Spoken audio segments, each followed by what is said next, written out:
CPM മുൻ MLA Ayisha Potti കോൺഗ്രസിൽ. ലോക് ഭവനിലെ KPCC രാപ്പകൽ സമരവേദിയിലേക്ക് എത്തിയ ആയിഷ കോൺഗ്രസ് അംഗത്വം സ്വീകരിച്ചു. 3 പതിറ്റാണ്ട് നീണ്ട CPM ബന്ധം ഉപേക്ഷിച്ചാണ് അവർ കോൺഗ്രസിലെത്തുന്നത്. പ്രതിപക്ഷ നേതാവ് VD സതീശൻ മാറിയിട്ട് സ്വീകരിച്ചു. R ബാലകൃഷ്ണപിള്ളയെ അട്ടിമറിച്ച MLA ആയ ആയിഷ കൊട്ടാരക്കരയിൽ നിന്നാണ് 3 തവണയും MLA ആയത്. കഴിഞ്ഞ തവണ CPM സീറ്റ് നിഷേധിച്ചത് മുതൽ പാർട്ടിയുമായി അകലത്തിലായിരുന്നു. സമരവേദിയിൽ വെച്ച് പോറ്റിക്ക് അംഗത്വം നൽകി. ഇത്തവണ കൊട്ടാരക്കരയിൽ UDF സ്ഥാനാർത്ഥിയായേക്കുമെന്നാണ് വിവരം. കഴിഞ്ഞ 5 വർഷമായി CPMുമായി അകന്നിരുന്നു.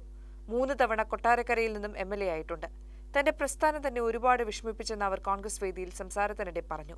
25 കൊല്ലക്കാലം ഒരു പ്രസ്ഥാനത്തിന്റെ ഭാഗമായിരുന്നിട്ട് വഞ്ചന കാണിച്ചുപോയെന്ന് പലർക്കും ചിന്തിക്കാം. ഒരുപാട് വിമർശനങ്ങൾ വരും ദിവസങ്ങളിൽ കേൾക്കുമെന്ന് ഉറപ്പാണ്. സഖാക്കൾക്കെല്ലാം എന്നോട് ദേഷ്യമുണ്ടാകാം. വിമർശനങ്ങൾ നേരിടണം, അവർ പറഞ്ഞു.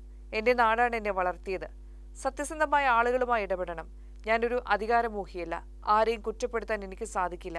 ഞാൻ എന്നും മനുഷ്യനോടൊപ്പം നിൽക്കുന്നയാളാണ്. എല്ലാ പാർട്ടിയോടും മനുഷ്യരോടും എനിക്കിഷ്ടമാണ്. രാഷ്ട്രീയമോ മതമോ ജാതിയോ നോക്കാതെ മനുഷ്യന് വേണ്ടി പ്രവർത്തിക്കും. MLA ആയി ഇത്രനാൾ ഇരുന്നിട്ട് എനിക്കൊരു ജോലിയും ഉണ്ടായിരുന്നില്ലെന്നും അവർ പറഞ്ഞു.